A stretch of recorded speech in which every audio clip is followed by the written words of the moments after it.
ఒక తీర్మానం చేసి కేసుని సిబిఐకి పంపిస్తున్నామని చెప్పి చేతులు కడుక్కునే కార్యక్రమాన్ని, చేతులు దులుపుకునే కార్యక్రమాన్ని చేసిరు తప్ప ఇంకొకటి కాదు.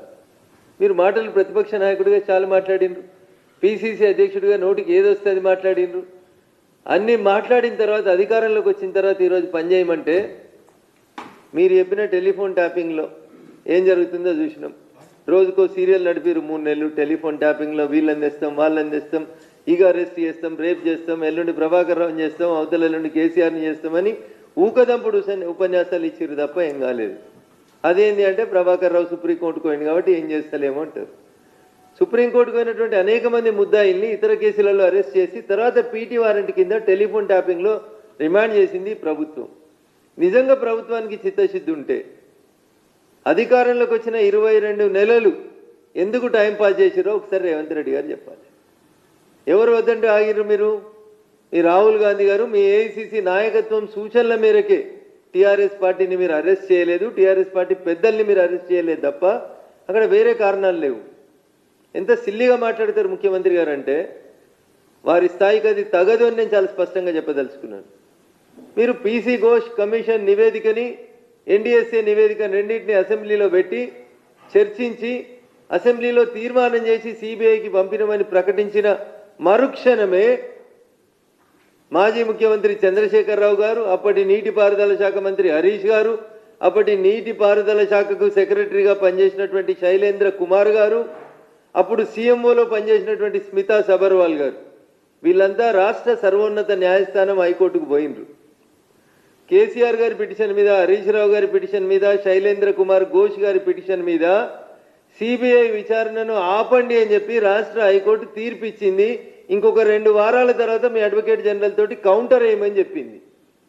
ఈయనదాకా అడ్వకేట్ జనరల్ తోటి మీరు కౌంటర్ వేయించలే.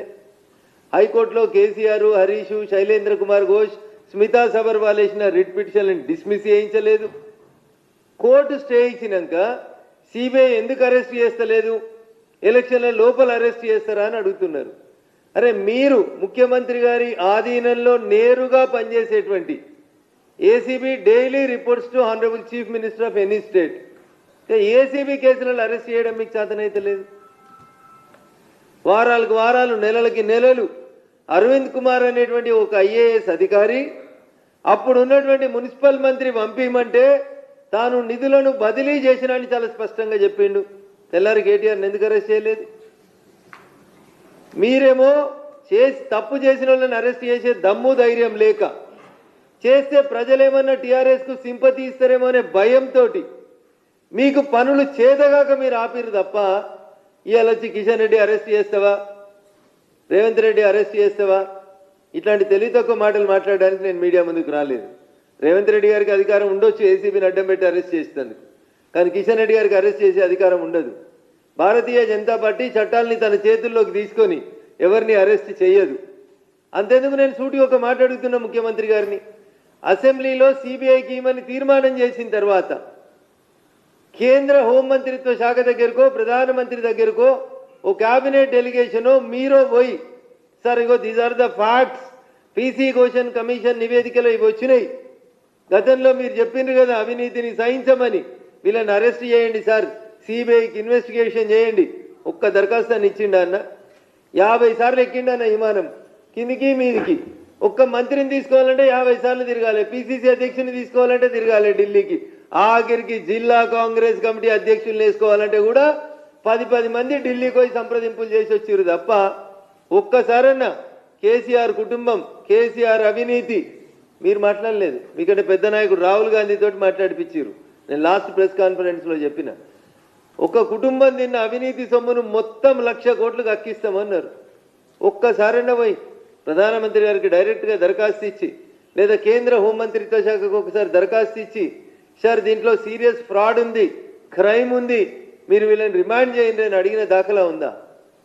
నీ పార్టీకి జిల్లా అధ్యక్షుని వేసుకోవడం నీకు ఇంపార్టెంట్ తప్ప నీ పార్టీకి నేరస్తుల మీద సిబిఐ విచారణ చేయించాలనేటువంటి ఆలోచన లేదు. ఇంత అనాలోచితంగా మీరు పనిచేస్తున్నారు తప్ప ఇంకొకటి కాదు.